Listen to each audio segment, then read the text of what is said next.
आपकी अदालत मध्ये film star Nawazuddin सिद्दीकीवर आरोप आहे की हे रिजेक्टचा माल आहे.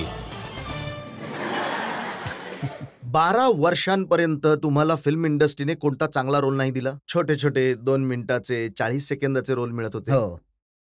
मग हा रिजेक्टचा माल एक्सेप्ट कसा काय झाला? ॲक्च्युअली मी जेव्हा सुरुवातीला स्ट्रगल करत होतो तेव्हा रिजेक्शन मला सगळ्या प्रकारचे मिळत होते, प्रत्येक जागेवरून. इतकंच नाही की फिल्म इंडस्ट्रीमधूनच रोल घेऊनच, इवन मी जसं की अनेक मैत्री करायची इच्छा होती मुलींबरोबर, तर तिथूनही मला रिजेक्शन मिळत होतं. ॲक्च्युअली तिथूनच सुरुवात झाली रिजेक्शनची. आणि मग डिसाईड केलं की आता हा डिपार्टमेंट तर माझ्या हातात नाही आहे, कारण की मी अनेकदा रिजेक्ट झालो होतो, तर फिल्ममध्ये ट्राय करूया. फिल्ममधून पण रिजेक्शन मिळत होतं. तर मी माझं ठरवून टाकलं की मी रिजेक्टेड पीस आहे. आणि आता आता डिप्रेशन किंवा डिप्रेस्ड किंवा फ्रस्ट्रेट होण्याचं काही म्हणजे हे नसावं. जे जीवन आहे, जीवनात जे जे मिळालंय त्यातच आनंद शोधला पाहिजे. तर छोटे-छोटे रोल मिळत होते, एकटा मित्रांसोबत राहत होतो आम्ही. तर तेच एक जीवन होतं, त्यातच आनंदी होतो मी. शूलमध्ये वेटरचा रोल तो होता. वेटरचा रोल होता. मग कसं वाटायचं की हा वेटरचा रोल करून आणि तो मार खाऊन? तसं बघितलं तर खरं तर, कारण की रोल तर रोल असतो, मग लहान असो किंवा मोठा. मग आपण त्याला किती ऑनेस्टीने करायचं ते आणि हे माझ्या डोक्यात सतत असायचं. मी त्याचं किती ट्रुथ दाखवू शकतो, भले 1 सेकंदाचा रोल असो. आय थिंक तेच कारण होतं. सरफरोशचा रोल पाहिल्यानंतर मग ब्लॅक फ्रायडेमध्ये मला मिळाला थोडा 3 सीनचा रोल मिळाला. मग 6 वर्ष लागले. त्यानंतर 6 वर्षांनी मला 4 सीन मिळाले. अशा पद्धतीने घडलं सगळं. पण सुरुवात या छोट्या-छोट्या रोलपासून झाली होती आणि हेच मुन्ना लोकांनी भाईमध्ये पाहून. पाकीटमारचा रोल होता. हो. सुनील दत्त साहेबांबरोबर काम करण्याची संधी मिळाली. खरं तर रोल छोटाच ते होता. मला म्हणाले की "अरे पोराने खूप चांगलं काम केलंय. त्याला कोको कोला पाजा बरं." तर कोको कोला जेव्हा मी पीत होतो, तर त्याची टेस्ट काहीतरी विचित्रच लागत होती मला. कारण की ते दत्त साहेबांनी दत्त दिलं होतं ना. साहेबांनी दिलं होतं. तर खूपच ते खूप प्रेमळ होते. खूप संपूर्ण सेटवर म्हणजे खूपच चांगलं वातावरण बनवून ठेवायचे सगळ्यांसाठी. मग जेव्हा हे छोटे-छोटे रोल करत होता, तेव्हा काही कल्पना होती की मी कुठेतरी नाही, पोहोचेन? अजिबात नाही.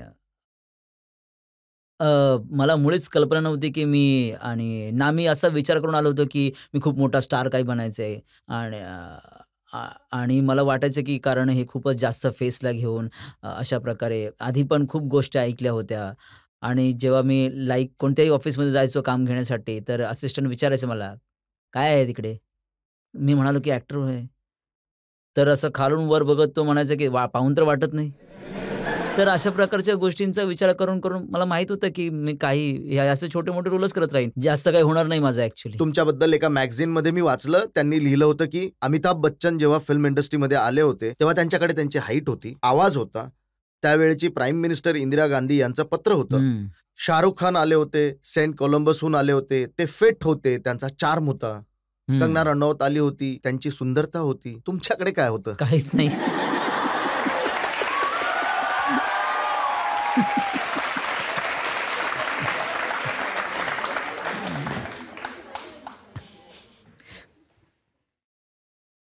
काय होतं माझ्याकडे? आता खूप हे होतं की काय होतं माझ्याकडे?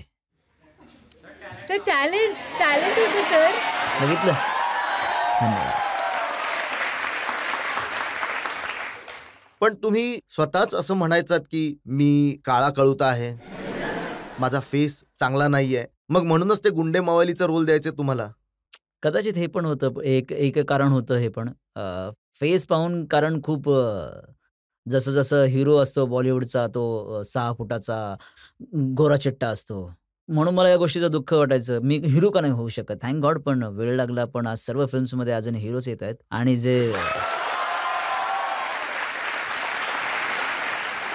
तुम्ही जरी हिरो बनून आलात पहिल्यांदा ते गँग ऑफ वासेपूरमध्ये, हो.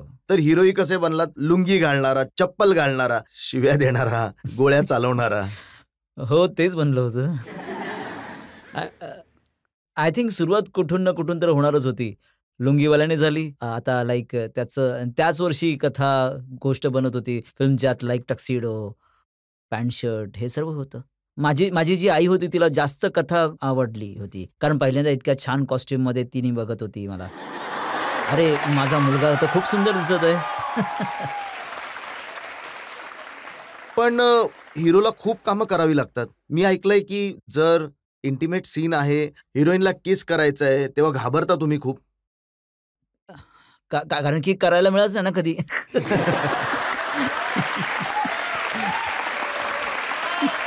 तर अनकम्फर्टेबल तर होऊन जातो मी ना ऍक्च्युली. पण जेव्हा सीन करता करता मग चांगलं पण वाटायला लागतं. सॉफ्ट लागतं, छान लागतं.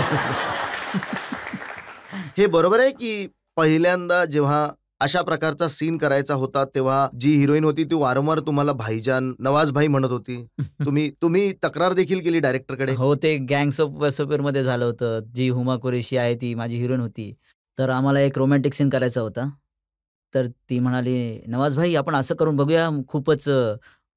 मग मी अनुरागला बोलवलं. अनुराग कशा बोललो मी, "अरे हे काय भाई म्हणते यार, रोमॅन्टिक सीन कसा करणार मी?"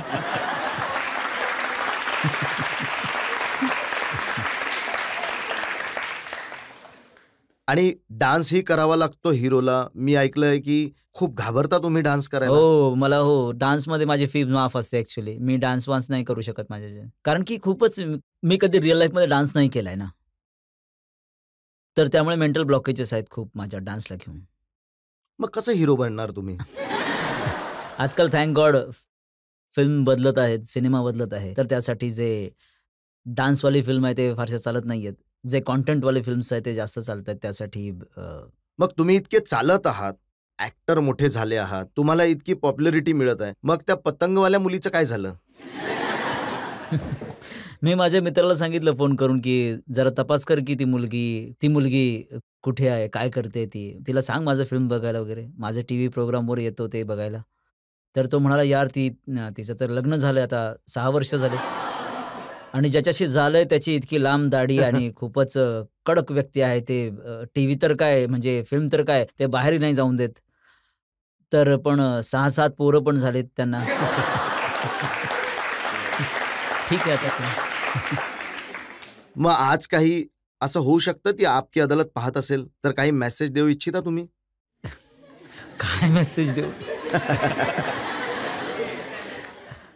काय मेसेज देऊ आता मी? हां, मी ॲक्चुअली थँक्स बोलू इच्छितो त्यांना की त्यांच्यामुळे मी बाहेर निघालो आणि ॲक्टिंग फील्डमध्ये आलो. हो. प्रेक्षकांमध्ये ज्या लोकांना प्रश्न विचारायचे आहेत, बोला. जर यशाबद्दल बोलायचं झालं तर रजत साहेब आहेत, नरेंद्र मोदी आहेत, महेंद्रसिंग धोनी आहेत. आज जे 21व्या शतकात नाव जोडलं गेलंय ते नवाजुद्दीन सिद्दीकीचं आहे. तर मला फक्त एकच प्रश्न आहे की तुम्ही इतके कसे काय पॅशनेट होऊ शकता? आज जर 2 महिने पगार कोणाला मिळाला नाही तर तो आपला जॉब सोडून देतो. तुम्ही 12 वर्ष तुम्ही कसं काय स्वतःला नियंत्रित ठेवलं? ट्रेनिंग घेतली होती याची आणि खूप वर्ष यात घालवली होती मी. तर माझ्याकडे दुसरा ऑप्शनच नव्हता. आणि आय थिंक जे तुम्ही करू इच्छिता तेच करायला हवं आणि जर तुम्ही दुसरा ऑप्शन ठेवता तेव्हा डिफिकल्ट होऊन जातं. जर माझ्याकडे दुसरा ऑप्शन असता तर कदाचित मी खूप लवकर इथून निघून गेलो असतो मुंबईहून. तर मी स्वतःला दुसरा कोणता ऑप्शनच दिला नाही. करायचं तर हेच करायचं आणि भले 25 वर्षात घडो किंवा 50 वर्षात व्हॉटएव्हर. तुम्ही कधी हा नाही विचार केला की परत गावी निघून जाऊ, परत शेती करायला लागू? अनेकदा माझ्या डोक्यात आलं होतं, कारण की खूपच जास्त सर्व्हायव्हलचा पण प्रॉब्लेम होऊ लागला होता मुंबईमध्ये. पण परत तेच होतं. गावी परत जाणार तर तेव्हा पण लोकं तेच म्हणणार. आम्ही सांगितलं होतं, चेहरा तर बघून घे, काही नाही होणार तुझं तिथे. हा विचार करून मला लाज वाटायची. मला परत तर नाही जाणार मी. खूप साऱ्या लोकांनी मला डिमांड पाठवली आहे. तुमची जी पहिली फिल्म हिट झाली होती गँग्स ऑफ वासेपूर, त्याचा एक डायलॉग तुम्ही नक्की ऐकवा लोकांना. त्याचा तर एक खूपच फेमस डायलॉग आहे. बाप का, दादा का, भाई का, सबका बदला लेगा रे तेरा भाई. आणि एक माझा आवडता डायलॉग आहे त्यात की जेव्हा माझ्या शेजारी माझा मित्र बसलेला आहे आणि आम्ही चिल्ल मारत आहे, तर मी त्याच्याकडे बघतो, तो माझ्याकडे बघतो. तर तो मला विचारतो, का देख रहा है बे? क्योंकि हम तो सोचे थे संजीव कुमार के घर में बच्चन पैदा हुए हैं, लेकिन जब आंखें खुली तो देखा साला हम तो शशि कपूर है, बच्चन तो कोई और है. आणि असं कापून टाकतो त्याला मी. असं आहे ते. नवाज साहेब, तुम्ही यशाचे अनेक स्तर गाठले आहेत आणि आमची प्रार्थना आहे की तुम्हाला आणखी यश मिळो.